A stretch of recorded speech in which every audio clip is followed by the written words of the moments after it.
passada nós entramos com Cristo em Jerusalém. Hoje nós veremos nosso Senhor já em Jerusalém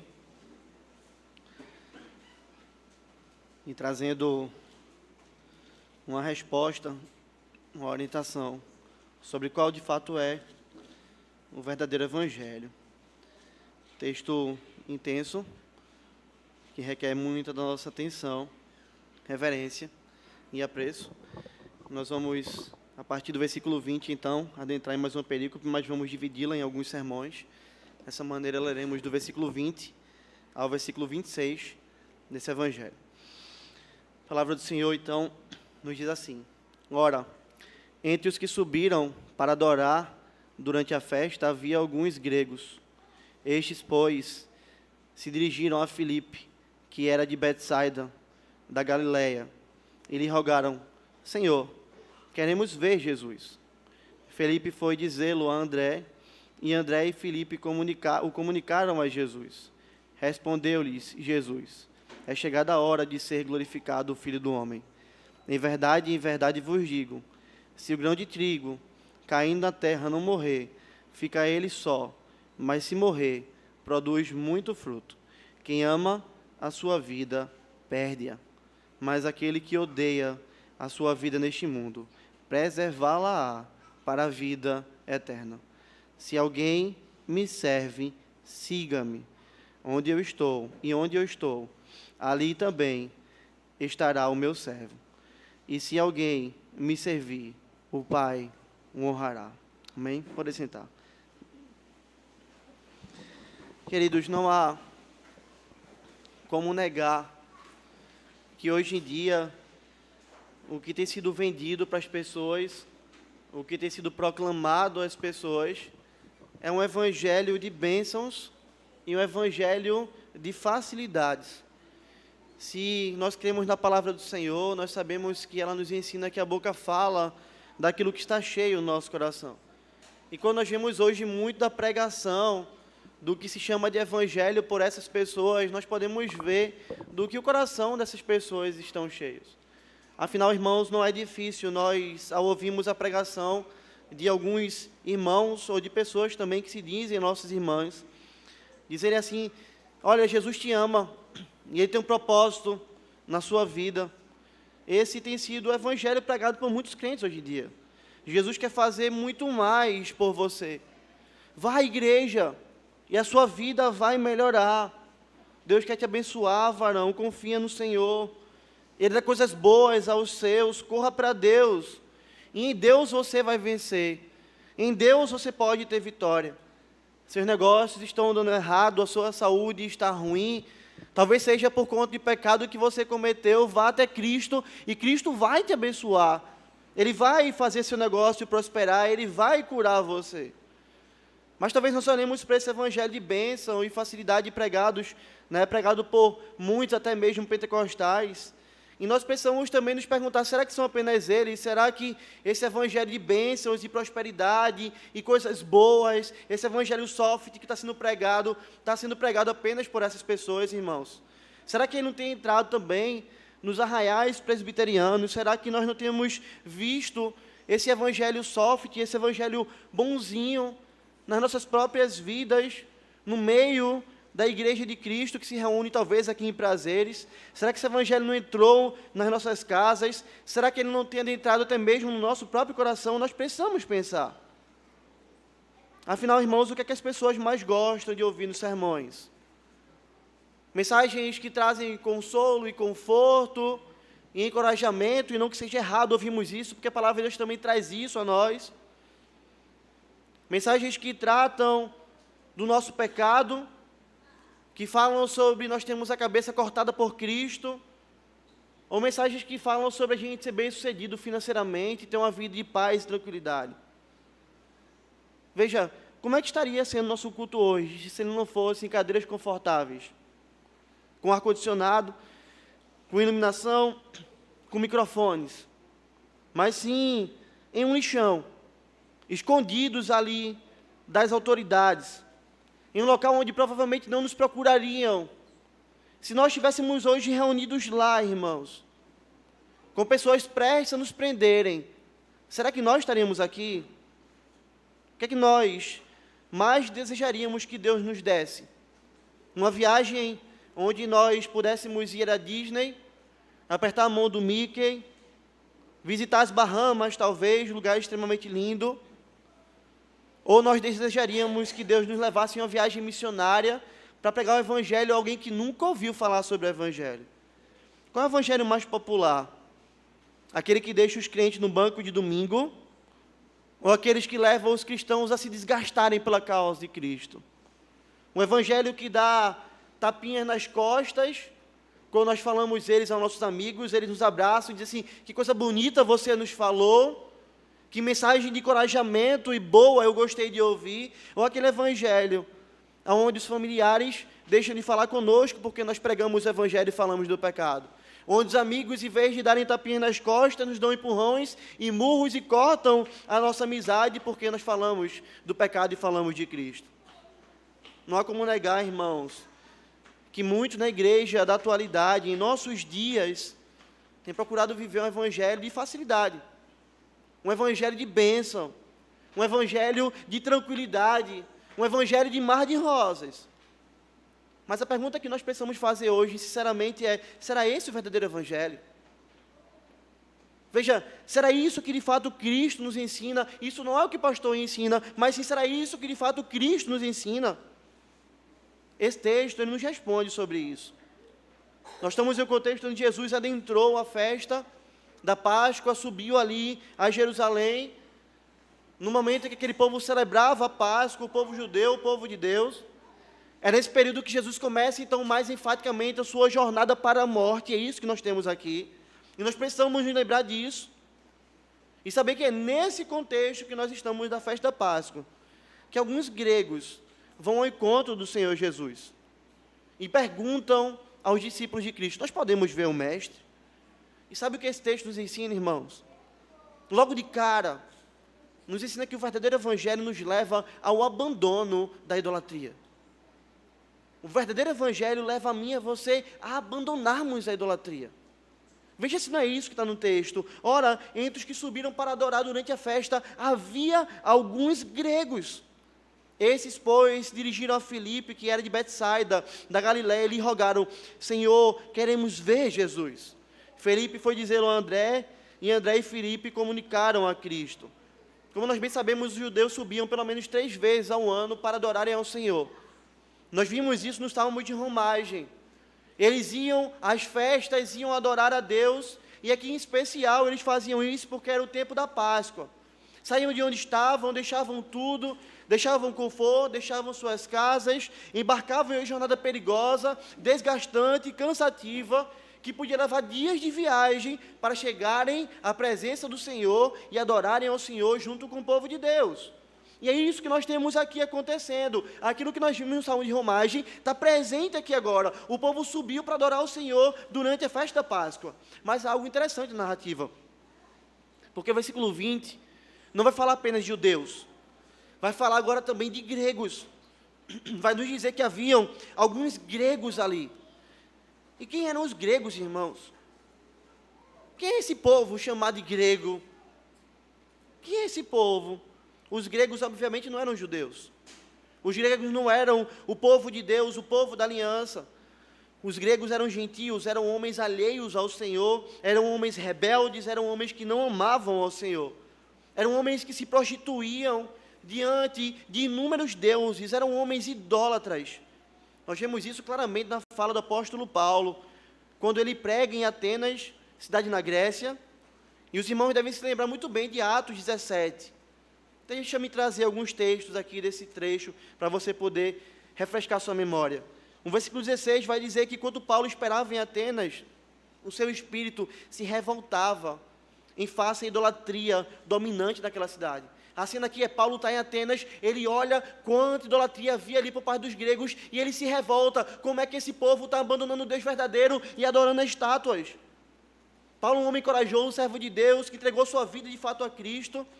No versículo 22 e 23 vai dizer que ele se levanta no aerópago, e disse: Senhores atenienses, em tudo vos vejo acentuadamente religiosos, porque passando e observando os objetos de vosso culto, encontrei também um altar no qual está escrito: ao Deus desconhecido. Pois esse que adorais sem conhecer é precisamente aquele que eu vos anuncio. Veja como eram esses homens. Haviam várias estátuas, haviam vários deuses a quem eles adoravam, ao ponto de que eles pensaram: será que nós podemos ter esquecido de algum Deus aqui? Vamos colocar aqui um espaço para um Deus chamado de Deus desconhecido, o Deus que nós não conhecemos. É uma idolatria ferrenha. Era assim que esses homens viviam, eram homens idólatras. Não eram homens que possuíam apenas um Deus, mas possuíam vários deuses distantes do Senhor, longe do Senhor. Era esse o caminho desses homens. Mas alguns deles aparecem nessa narrativa. E o que é que eles estão fazendo? E o que é que eles querem? Ora, irmãos, eles estavam entre aqueles que subiram para adorar o Senhor na Páscoa. Homens que também deixaram sua casa, deixaram sua cidade, deixaram seus bens, e estavam em Jerusalém, com um objetivo: adorar ao Senhor. O comentarista William Hendrickson, fazendo análise desse verbo subiam, ele vai dizer que esses homens eram acostumados a subir, que era uma prática desses homens, ou seja, ano após ano, esses homens estavam ali, e isso faz muito sentido com a narrativa, porque essa era a mesma prática dos judeus. Eles subiam ano após ano, era um hábito dos judeus, e eles são colocados juntos com os judeus. Esses gregos, então, eram conhecidos como prosélitos, eram gregos que foram convertidos pelo Senhor ao judaísmo. E onde é que eles estavam? Em Jerusalém, para adorar o Senhor. E quem esses homens desejavam ver? A Jesus. Perguntaram a Filipe se podiam ver o mestre. Filipe não sabia responder, perguntou a André. André também não sabia responder e foi lá e falou com Cristo. E nós veremos logo mais a resposta de Cristo. Mas uma coisa fica clara aqui para nós, irmãos: esses homens abandonaram seus ídolos. Esses homens se voltaram para o Deus vivo. Abandonaram a sua crença, talvez de infância. Abandonaram a fé dos seus pais, dos seus avós, dos seus tataravós. Deixaram aquilo que eles acreditavam e se voltaram para o Deus vivo, e estavam preocupados não com o que as pessoas iriam pensar deles. Imagina eles saindo ali da Grécia, indo em direção a Jerusalém, as pessoas perguntando: vai fazer o quê? Eu vou viajar para Jerusalém para adorar o Deus vivo e verdadeiro. Eles não estavam nem aí. Não estavam preocupados com o que a sociedade ia falar, não estavam preocupados com o custo da viagem, não estavam preocupados com o perigo que eles poderiam correr. O que eles queriam é estar na presença do Deus vivo e adorar o Senhor. E olha que eram homens que não podiam nem entrar em todo o lugar do templo, eles tinham que ficar em uma área chamada ali de Pátio dos Gentios, como que beirando, como se vendo a pregação do Evangelho distante. Mas estavam ali, desejosos. Nós queremos adorar ao Senhor. E é esse o verdadeiro Evangelho, irmãos. Porque é isso que o verdadeiro Evangelho faz. Ele nos leva a abandonarmos a nossa idolatria. O verdadeiro Evangelho nos leva a abandonarmos nossas crenças erradas, os nossos ídolos, e a nos voltarmos para o Senhor. É por isso que os católicos abandonam os seus santos, abandonam o Papa e passam a crer em Cristo Jesus, que é o cabeça da igreja e que salva homens pela graça. Eles fazem isso quando o verdadeiro Evangelho os alcança. É por isso que os espíritas abandonam Allan Kardec e seu falso evangelho ensinado por demônios e se voltam a Cristo quando o evangelho os alcança. É por isso que homens que amavam dinheiro e o tinham como um ídolo, quando conhecem a Cristo, o abandonam. É por isso que homens abandonam uma administração errada do seu dinheiro e passam a servir a Deus com suas finanças, dizimando, ofertando, servindo a Deus, administrando tudo para a glória de Deus. E não vivem para ganhar mais dinheiro, mas sim vivem a vida para a glória de Deus. É isso que acontece quando o Evangelho alcança. É por isso que alcoólatras largam a bebida e passam a satisfazer não com álcool a sua alma, mas sim naquele que é o rio de águas vivas. É por isso que jovens e adultos largam o vício da pornografia, o vício do adultério, e passam a utilizar os seus corpos como sacrifício vivo, santo e agradável a Deus. Nós abrimos mão do ídolo, do orgulho e da autossuficiência e nos rendemos ao Senhor, passando a entender que nós somos completamente dependentes dEle e quebrados na sua presença. Nós abrimos mão da nossa busca por salvação pelas obras e confiamos apenas em Cristo. Nós abrimos mão do ídolo da preguiça, do conforto, e nós passamos a nos gastar pela causa de Cristo. Nós abrimos mão do conceito errado de política que nos ensinaram, da cultura que nos ensinou, da sociologia, de conceitos familiares errados e tudo mais que era contrário à palavra de Deus, e nós fazemos isso quando o verdadeiro evangelho nos alcança. Porque, irmãos, esse é o verdadeiro evangelho. O verdadeiro evangelho leva um homem a abandonar a sua idolatria. Não importa o quão profundo o homem esteja, afundado no pecado. Não importa se ele é um pai de santo, não importa se ele é um matador de aluguel, não importa se ele é um adúltero, não importa se ele é um alcoólatra, não importa se ele é um viciado em drogas, não importa o ídolo a quem o homem sirva, não importa. Se o verdadeiro evangelho alcança um homem, esse verdadeiro evangelho mostra que ninguém é maior do que o Senhor, e que quando o Senhor chama o homem, Ele de fato resgata o homem. E louvado seja o nosso Deus por isso, irmãos. Porque é isso que o verdadeiro evangelho faz. E nós precisamos nos examinar. Nós precisamos sondar o nosso coração. Afinal, quantos estão dentro da igreja e não mudaram de vida? Quantos estão dentro da igreja e acham que podem continuar a servir os seus ídolos? Olha, pastor, eu sou um crente, mas essa vida, essa área da minha vida, ela não muda. Olha, pastor, eu sou um crente em Cristo Jesus, mas é assim, eu continuo a viver porque eu aprendi assim. Olha, pastor, ninguém pode mudar a minha visão nessa área porque eu creio nisso. Quantos não estão na igreja assim, irmãos? Homens que acham que podem servir a Deus e aos ídolos. Homens que acham que podem ser crentes, abraçados com os seus ídolos, amarrados ao pecado. São homens que acham que podem amar a Deus e ao dinheiro, amar a Deus e ao sexo fora do casamento, amar a Deus e a pornografia, amar a Deus e a mentira, amar a Deus e o adultério, amar a Deus e a preguiça, amar a Deus e amarem a si mesmos. E se alguém vive nessa prática, se alguém não mudou de vida, se alguém não passou a ser um homem ou uma mulher que luta contra o pecado, e que cai e se levanta e se arrepende, e segue olhando para Cristo, aquele que é o amado da sua alma, se tal pessoa não vive assim, ela pode estar na igreja, mas ela não nasceu de novo. Essa pessoa está vivendo, está seguindo um falso evangelho, porque o verdadeiro evangelho tira o homem da idolatria. Olha o que Cristo fala: se o Filho vos libertar, verdadeiramente sereis livres. É isso que acontece com o homem que é salvo pelo Senhor Jesus. Esse é o poder do Evangelho, meus irmãos. E isso não é presente apenas aqui nessa vida desses homens gregos, nos mostrando essa realidade. Isso é presente na Escritura. E tem um texto que deixa isso ainda mais claro, Atos 19, 18 a 20. O apóstolo Paulo, ele prega ali em Éfeso. E olha o que acontece. Muitos dos que creram vieram confessando e denunciando publicamente as suas próprias obras. Também muitos dos que haviam praticado artes mágicas, reunidos seus livros, os queimaram diante de todos. Calculando os seus preços, achou-se que montava 50.000 denários. Assim a palavra do Senhor crescia e prevalecia poderosamente. Paulo prega na cidade.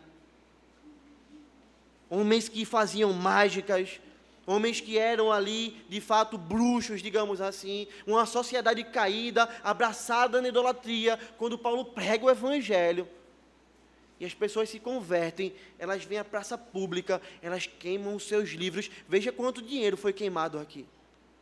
50.000 denários. Era o salário de 50.000 trabalhadores trabalhando um dia inteiro. Quanto dinheiro isso não era? Porque em Cristo, irmãos, a idolatria é abandonada. Porque quando a gente conhece a Cristo, não há outro que possa ser tão amado, tão desejado por nós, quanto Ele é. Diante dEle, nós queimamos nossos barcos, nós deixamos tudo para trás, e nós seguimos nas suas pegadas, porque é isso que o Evangelho verdadeiro faz. Ele leva a gente a abandonar a idolatria. Nós perdemos coisas nesse mundo. nós perdemos prazeres nesse mundo. Porque essa é uma segunda característica do Evangelho. No verdadeiro Evangelho, nós perdemos para ganhar.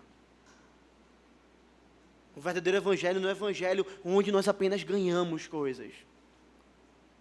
É um Evangelho onde nós perdemos para ganhar. E agora é a fala de Cristo nos ensinando essa realidade. Respondeu-lhe Jesus: é chegada a hora de ser glorificado o Filho do Homem. Em verdade vos digo, se o grão de trigo caindo na terra não morrer, fica ele só, mas se morrer, produz muito fruto. Quem ama a sua vida, perde-a. Mas aquele que odeia a sua vida nesse mundo, preservá-la-á para a vida eterna. Se alguém me serve, siga-me. Onde eu estou, ali também estará o meu servo. Se alguém me servir, o Pai o honrará. Olha a resposta do Senhor a esse questionamento de Filipe e André sobre os gregos. Eles querem te ver, Senhor. Eles estão aqui para te ver. Eles estão pedindo isso. O que é que a gente faz? Jesus vai responder: é chegada a hora de ser glorificado o Filho do Homem. Parece não fazer sentido, não é verdade? Que pergunta para uma resposta dessa? Qual é a lógica disso? Não faz sentido. Não, irmãos, faz todo sentido. Afinal, quando é que Cristo seria glorificado? Na sua morte. É isso que Jesus está falando aqui. Ele está falando que a sua hora é chegada, a hora da sua morte, não uma hora literal, de 60 minutos, mas o momento da sua morte já está acontecendo. Ele está em Jerusalém, ele vai morrer, isso já é certo, isso já está próximo. E ele explica esse significado de ser glorificado mais adiante. Mas agora veja como claramente Cristo está falando sobre a sua morte. Olhando para o Evangelho de João, nós já vimos no capítulo 8, versículo 20, que pessoas tentaram prender a Cristo, pegar a Cristo.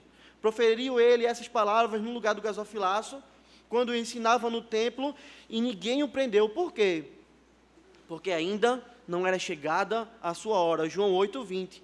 João 7, 30. Então procuravam prendê-lo, mas ninguém lhe pôs a mão, porque ainda não era chegada a sua hora. Afinal, o Senhor veio a esse mundo para morrer, mas ele se entrega voluntariamente. E os ímpios só poderiam pegar a Cristo e matá-lo quando a hora determinada do Pai houvesse chegado. E agora a gente viu, como olhou no sermão passado, Jesus chegou a Jerusalém para morrer. E agora ele afirma isso: é chegada a hora. Agora a hora chegou. A hora da morte. Mas como é que ele chama a hora da morte? A hora de ser glorificado, o Filho do Homem. E como é glorificado o Filho do Homem, irmãos? Ele mesmo responde isso no versículo 24. Em verdade vos digo, se o grão de trigo caindo na terra não morrer, fica ele só. Mas se morrer, produz muito fruto. Ó, quão bela e séria é a fala do Senhor. Se o grão de trigo cair na terra e não morrer, ele vai ficar sozinho. Mas se ele morrer, ele vai produzir muito fruto. Jesus está usando a ilustração de uma semente. O que é que acontece com a semente? Para que ela frutifique, para que ela vire uma planta, para que ela vire uma árvore, ela precisa primeiro o quê? Morrer. Se ela não morrer, ela continua ali uma semente. Mas se ela morrer, dela nasce uma planta que produz muito fruto. E Jesus está dizendo, assim como é necessário que a semente caia na terra e morra, para que outros frutos surjam, também é necessário que eu morra, para que muitos frutos surjam. Ou seja, para que o povo de Deus seja salvo. Esse é o Evangelho, irmãos. Anunciado desde o princípio. O Evangelho anunciado inclui morte. Porém, inimizade entre ti e a mulher, entre a tua descendência e o seu descendente, este te ferirá a cabeça. Seria muito legal acabar o texto aí, não é? Jesus falando com uma serpente, dizendo, olha, eu vou condenar você, e o filho vai vir e vai pisar sua cabeça. E acabou. Não, não é só isso. E tu lhe ferirás o calcanhar. O filho vai te matar, mas você vai picar ele. E quando a serpente pica, um homem morre para resgatar a descendência, o povo de Deus. A mulher daria luz a um filho, mas esse filho precisaria morrer. O profeta Isaías descreveu a morte de Cristo. E falou sobre essa realidade. Para que Cristo pudesse ter uma recompensa do seu trabalho, ele precisava morrer. Todavia agradou ao Senhor moê-lo, fazendo-o enfermar, quando der ele a sua alma como oferta pelo pecado. Olha agora, verá a sua posteridade e prolongará os seus dias, e a vontade do Senhor prosperará nas suas mãos. Ele verá o fruto do penoso trabalho de sua alma e ficará satisfeito. O meu servo, o justo, com seu conhecimento justificará a muitos, porque as iniquidades deles levará sobre si. Isaías 53, 10 e 11. Cristo morreria, Cristo daria a sua alma como oferta pelo pecado, mas ele veria a sua posteridade. Esse era o fruto do penoso trabalho do Senhor. Ele verá e ele ficará satisfeito, porque ele justifica a muitos, porque ele levou sobre si a iniquidade do povo. Essa cena que nós temos aqui, irmãos. Jesus morre e com sua morte ele justifica o povo. Jesus ressuscita, garante ao povo vida eterna. Ele olha para o seu povo salvo, vê o seu povo salvo e se alegra. Cristo olha para a gente hoje aqui salvo e se alegra com isso, irmãos, porque nós somos fruto do penoso trabalho do Senhor Jesus. Jesus trabalhou por isso, indo até a cruz, aguentando todo o peso, pagando o preço. Ele sofreu o horror da morte, mas ele também recebe a vida como recompensa. E é nisso que o nosso Senhor é glorificado. A sua ressurreição é garantia da nossa salvação. É por isso que eu gosto do que Hendrick vai dizer, que ele vai dizer assim: o Pai, ao entregar o Filho para morrer na cruz e garantir-lhe a recompensa prometida, exibe os atributos divinos, amor, justiça, onipotência, fidelidade, etc. Em toda a sua beleza indescritível e majestosa, eles são exibidos publicamente, para que todos os que têm olhos vejam. Sabe o que é isso? Ele está sendo assim, olha, quando Jesus morre, quando ele paga o preço, quando ele ressuscita, porque ele é glorificado, porque nele agora nós podemos ver todos esses atributos com clareza. Olha o amor de Deus, olha a justiça de Deus, olha a onipotência dele, ele venceu a morte, olha a fidelidade, ele não nos abandonou. É por isso que Jesus vê a sua morte como glorificação. O morrer traz frutos ao Senhor, o morrer traz glória ao Senhor, o morrer traz uma recompensa ao Senhor. E como ele será glorificado, irmãos, com a sua morte, Apocalipse 10, 9 e 10 vai nos dizer isso. Depois dessas coisas vi, e eis grande multidão, que ninguém podia numerar, de todas as nações, tribos, povos e línguas, em pé diante do trono e diante do Cordeiro, vestidos de vestiduras brancas, com palmas nas mãos, e clamavam em grande voz, dizendo: ao nosso Deus que se assenta no trono e ao Cordeiro pertence a salvação. Essa é a recompensa de Cristo. Essa é a glória de Cristo, irmãos. E isso é muito importante para que nós possamos entender esse texto. Porque, veja, não serão apenas judeus que estarão no céu, mas sim povos de todas as tribos, de todas as línguas e de todas as nações. E é isso que está presente aqui na fala do Senhor. Está chegando a hora de ser glorificado. Eles querem me ver, eu vou trazer redenção a eles. Eu vou salvar a eles. São os gregos que querem me ver, são os gentios que querem me ver, eu também sou o salvador deles. De fato, Cristo veio para os judeus, porque a salvação vem dos judeus. Jesus era judeu, mas os judeus o rejeitaram. E por meio disso se cumpriu o decreto soberano do Senhor. O Senhor salva homens de todas as nações. E nós já vimos isso lá no começo, no capítulo 1. O verbo estava no mundo, o mundo foi feito por intermédio dele, mas o mundo não conheceu. Veio para o que era seu, e os seus não receberam, mas a todos quanto receberam, deu-lhes o poder de serem feitos filhos de Deus. Não importa se são gregos, não importa se são judeus, se creem no nome de Cristo, eles serão salvos, eles serão transformados. E é isso que Cristo vai dizer mais à frente. E quando eu for levantado na terra, crucificado, atrairei todos a mim mesmo. Irmãos, que maravilha, em Cristo nós temos vida. Mas para que nós pudéssemos ter vida, Ele precisou morrer. Não há acepção de pessoas em Cristo. Gálatas 3, 28 vai dizer que não pode haver judeu nem grego, nem escravo nem liberto, nem homem nem mulher, porque todos vós sois um em Cristo.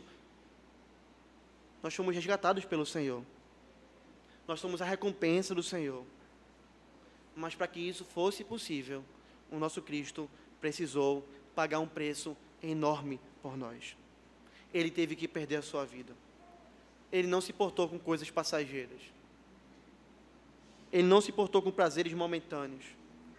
Ele obedeceu toda a lei por nós e morreu em nosso lugar. Veja, esse é nosso mestre. Esse é aquele a quem nós seguimos. Como é que deve ser a nossa vida, então, diante desse Cristo, irmãos? Se nós somos salvos pela graça. Não podemos fazer nada pela salvação. Não a compramos. Nosso trabalho não a compra. Nossas obras não a compram. Nosso dinheiro não compra. Deus não precisa de nada. Nada nós fazemos para ser salvos, a não ser crer em Cristo, e essa fé veio do Senhor. Mas como é que é a vida do salvo? Será mesmo que a vida do salvo é a vida desses falsos evangelhos que nós temos visto hoje em dia? Jesus não dá resposta para isso. Jesus nos responde isso. Veja, após falar que ele ia morrer e que ele ia ter um fruto, ele diz: quem ama a sua vida, perde-a. Tem algumas pessoas com frio aqui. Aumenta um pouquinho a temperatura, senão o povo vai congelar. Volta para cá, irmãos. Veja como isso é sério. Aqui está o ápice do sermão. Aqui está o ápice do texto. Porque após falar dele, o Senhor mostra agora a nossa vida. O como deve ser a nossa vida. Quem ama a sua vida, perde-a. Mas aquele que odeia a sua vida nesse mundo, preservá-la para a vida eterna. Se alguém me serve, siga-me. E onde eu estou, ali estará também o meu servo. E se alguém me servir, o Pai o honrará. Veja, assim como o mestre não amou a sua vida, assim como ele não considerou as coisas da terra como preciosas, lembra do que Satanás falou? Eu te dou tudo isso, se você prostrado me adorar. Jesus falou o quê? Eu só vou adorar o Senhor, seu Deus. Eu não quero isso, eu quero a Deus. Ele não se apegou às coisas do aqui e do agora, ele não fugiu do sofrimento quando necessário, ele não deixou de se desgastar pela obra de Deus, pelo contrário, veja, ele sofreu até mesmo ter seu corpo desfigurado pela obra do Senhor. Ele amou o Senhor acima de tudo, irmãos. Se ele fez tudo isso, e se nós somos seus servos, não há como nós vivermos de outra maneira. Não há. É por isso que ainda que duras essas palavras e sérias, essas palavras, elas são preciosas. Veja quão duro é. Quem ama a sua vida, perde-a. Irmãos, é Cristo que está falando isso. Se você amar a sua vida, você vai perder a sua vida. Ou seja, um homem que ama a sua vida aqui, ele perde a sua vida. E quem é esse homem? É um homem que está mais preocupado com os seus prazeres. É um homem que está mais preocupado com a sua diversão, com os seus desejos, com ajuntar tesouros nessa terra, com fazer aquilo que ele gosta. É tudo sobre ele, é tudo para ele. É um homem que está no centro da sua vida, tudo gira em torno dele. O que ele quer é ser satisfeito. Esse é um homem que ama a sua vida. Esse homem tem diante de si a salvação, Cristo, uma vida para Cristo. Mas ele prefere os prazeres do aqui e do agora. Ele prefere, por exemplo, paz e tranquilidade do que sofrer por Cristo. Ele prefere prosperidade financeira quando ela está indo contra Cristo. Nós temos um exemplo claro de um homem desse na Bíblia. Temos muitos, mas o mais claro é o do jovem rico. Senhor, como é que eu posso ser salvo? Eu obedeço a tua lei. Mas não adianta, irmãos, obedecer a lei de Deus externamente, se o nosso coração não pertence ao Senhor. Não adianta estar na igreja, não adianta orar, não adianta ler a Bíblia, não adianta fazer coisas, se o nosso coração não está completamente rendido, entregue ao Senhor, mas sim amando essas coisas desse mundo. Senhor, obedeça a tua lei, como é que eu posso ser salvo? Vê o que Jesus vai falar. Se você quer ser perfeito, vai e vende os teus bens, dá aos pobres. Não é que é pecado ser rico, a gente vai ver isso logo mais. E terás tesouros no céu. Depois vem e me segue. Olha por que não é pecado ser rico. Tendo, porém, o jovem ouvido essa palavra, retirou-se triste por ser dono de muitas propriedades. Entre Cristo ou as minhas propriedades, eu amo mais as minhas propriedades. O meu coração está nela. Não é que ter propriedade é pecado, mas é que amar isso mais do que Cristo é pecado. Veja, ele se volta, ele vai para longe de Cristo, ele deixa o Senhor, porque ele ama mais a sua vida, as coisas desse mundo. Ele preferiu o dinheiro a Cristo, o prazer que o dinheiro poderia oferecer a Cristo. Eu seguir a ele sendo pobre, eu não posso fazer isso. Eu perder minha vida de luxo, de prazeres que eu tenho, eu não posso fazer isso. Eu deixar de comer o que eu quero na hora que eu quero, eu não posso fazer isso. Eu deixar de dormir na cama confortável que eu tenho, eu não posso fazer isso. Eu me desgastar por ele, em vez de viver tranquilo, eu não posso fazer isso. É o que esse homem fala acerca de Cristo. Talvez você esteja pensando, quão tolo foi esse homem. Ele amou mais o dinheiro e os prazeres, mas eu quero dizer para você que o evangelho ainda é mais difícil do que isso. Porque não é só sobre dinheiro, irmãos. Não é só o dinheiro que reflete aonde está a minha vida e aonde está o meu coração. Vê como Jesus, ele é duro. Lá em Mateus 10, 37 e 39, ele vai dizer assim: quem ama seu pai ou sua mãe mais do que a mim, não é digno de mim.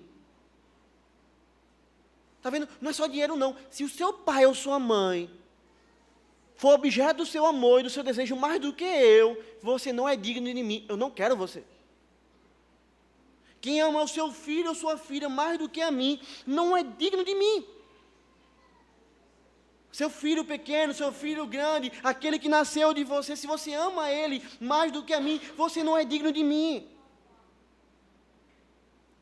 E ele vai dizer, e quem não toma uma cruz e vem após mim, não é digno de mim. Quem não está disposto a uma vida de sofrimento pelo meu reino, de sacrifício pelo meu reino, para mim seguir, não é digno de mim. E ele repete a mesma palavra que está aqui em João. Quem acha a sua vida, perdê-la-á. Quem todavia perde a vida por minha causa, achá-la-á. Eu sei quanto isso pode parecer desafiador, queridos. E eu não quero alisar em nada com isso. Eu não quero mascarar esse evangelho para você. Eu não quero colocar pó sobre ele, maquiagem sobre ele, para dizer, não, não é bem assim não, aquilo é para aquele tempo, hoje está tudo tranquilo, você pode continuar a não sacrificar sua vida por Cristo, a viver pelos seus prazeres, a seguir o que você quer, a amar outras pessoas mais do que o Senhor. Não, Jesus perdoa, Ele é bom, Ele é gracioso. Querido, eu não quero fazer isso para você, porque não é isso que Cristo ensina. Porque não é esse o evangelho. O evangelho verdadeiro diz a mim e a você, nós temos que amar o Senhor acima de todas as coisas. Nós temos que estar dispostos a perder tudo por conta do Senhor. Tudo aquilo que nós amamos. Eu tenho que estar disposto a perder mãe, a perder pai, a perder esposa, a perder marido, a perder filho, a perder amigo, a perder trabalho, a perder dinheiro, a perder minha saúde, a perder meu tempo, a sofrer. Até mesmo a ser crucificado como Cristo foi, se preciso for. Porque eu tenho uma cruz sobre minhas costas, e a mim cumpre me carregá-la. E veja, o meu Cristo andou com a cruz, eu ando com a cruz em seus passos. O meu Cristo morreu, eu morro assim como ele morreu. É por isso que não faz sentido nenhum o evangelho que muitos têm pregado, e principalmente que muitos têm vivido. Ele não faz sentido.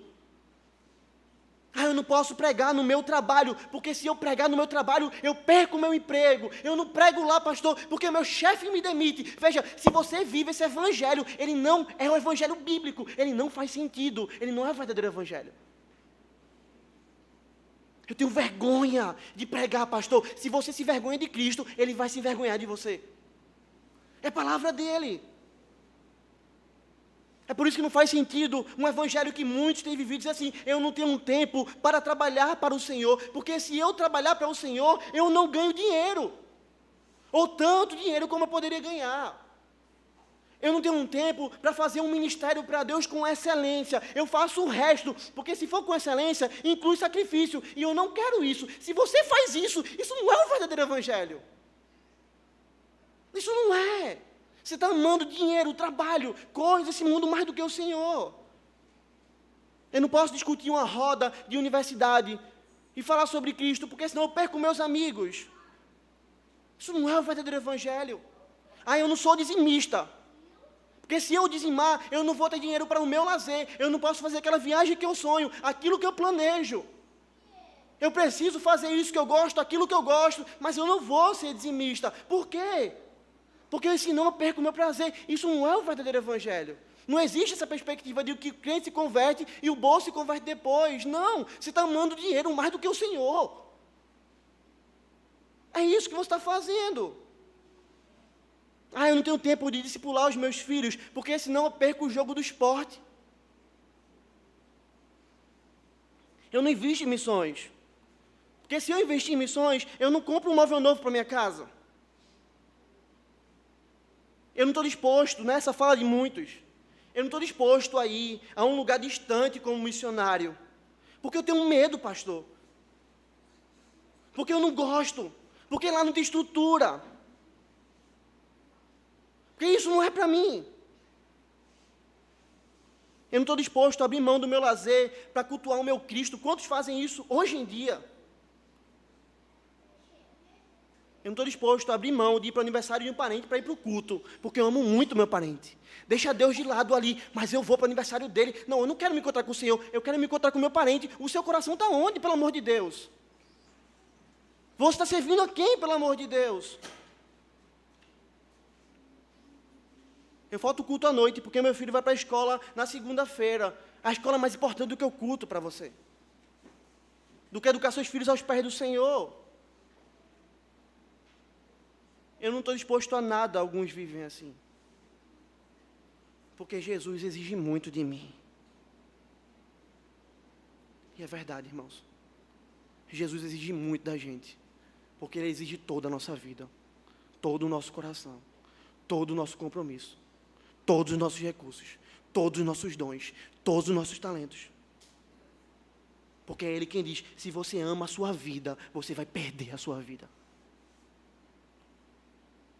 Mas veja, mas aquele que odeia a sua vida nesse mundo, aquele que não está nem aí para a sua vida nesse mundo, aquele que não pensa em si mesmo,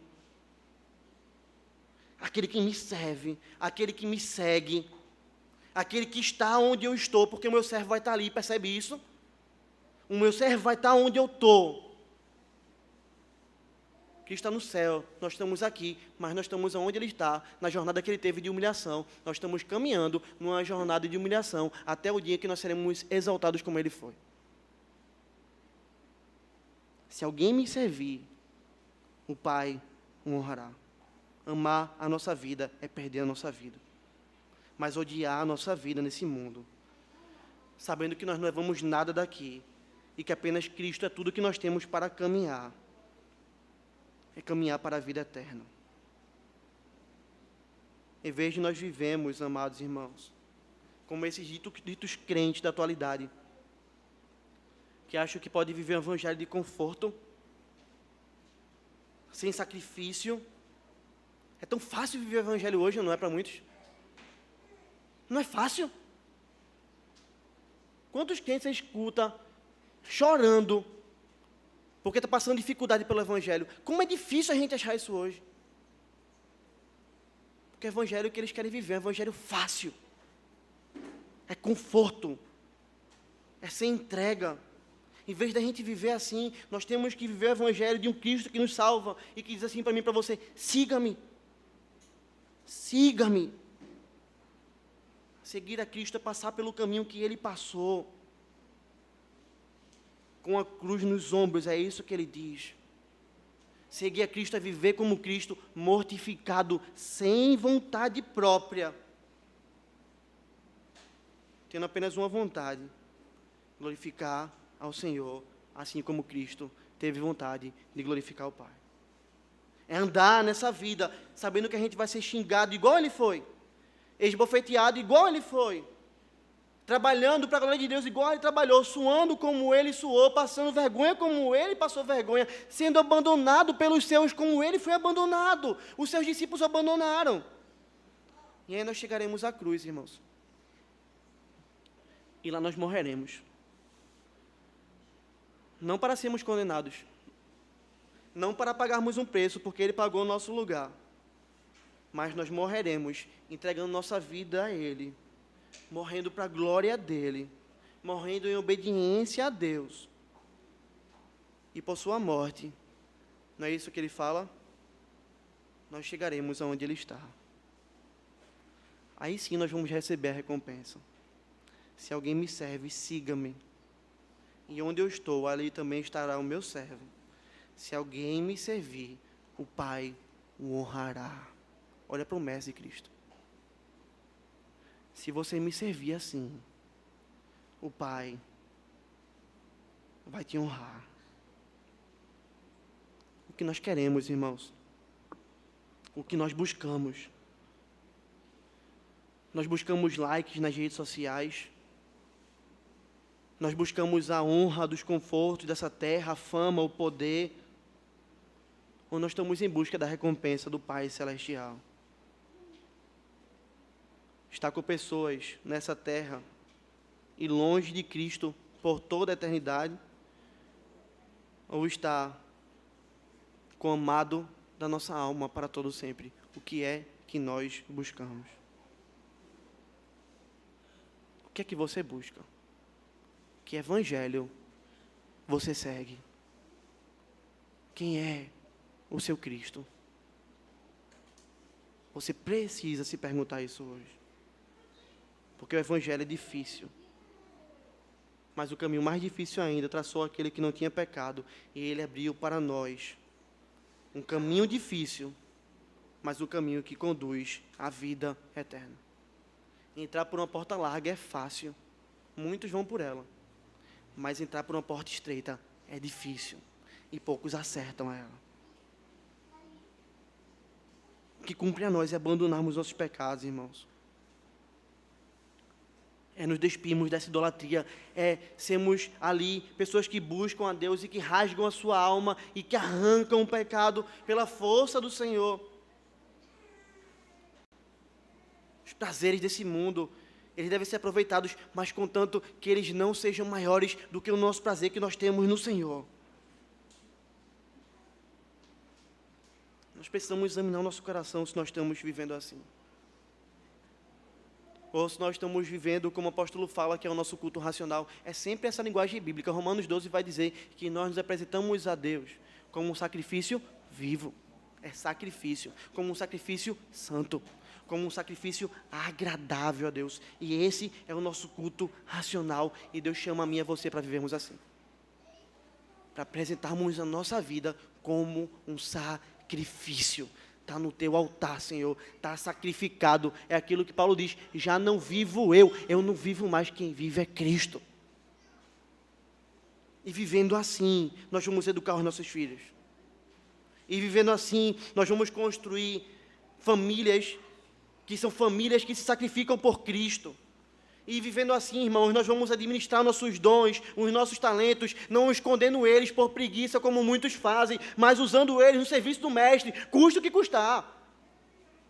Se é para andar de sol quente, eu ando, Senhor. Se é para servir ao Senhor, sendo humilhado, eu sirvo, Senhor. Mas o que eu não faço é esconder o meu dom, o meu talento. O que eu faço é com excelência, porque eu faço para o Senhor. Eu me sacrifico para o Senhor. O meu trabalho é para o Senhor. O meu trabalho na igreja é para o Senhor. O cuidado com a minha família é para o Senhor. As minhas finanças são para o Senhor. Tudo é para o Senhor. E tudo eu procuro fazer com excelência, porque minha vida não é mais minha. Esse é o Evangelho. Esse é o Evangelho, irmãos. É isso que o Senhor espera de nós, a começar de mim, a começar de você, de nós como igreja. O Senhor espera da igreja presbiteriana de prazeres, não um povo que vive para si, mas um povo que vive para o Senhor. É isso que Deus espera de nós, irmãos. E o combustível disso,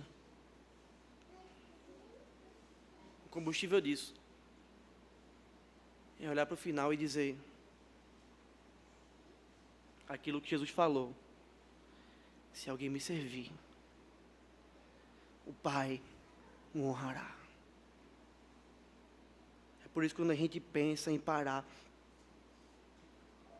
mas fulano me feriu, mas está difícil demais, mas é muita entrega, mas é muito difícil, mas você não sabe o que eu passo no trabalho, mas você não sabe o que eu passo em casa, mas você não sabe o que acontece comigo. O combustível disso é, se alguém servir a Cristo, o Pai vai honrar. E a recompensa, irmãos, é eterna. O galardão é eterno. A honra que o Pai vai nos dar é eterna. O que pode ser comparado com aquilo que nós ganhamos aqui? Nada. Absolutamente nada. Nós teremos uma eternidade inteira com aquele que é o amado da nossa alma. Nós vamos sentar na mesa logo mais.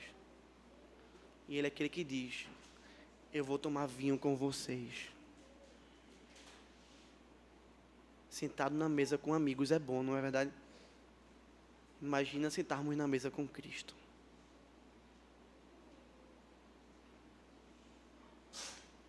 Qual vai ser a sua atitude diante disso que você ouviu? Você vai continuar a ser enganado por esse evangelho soft?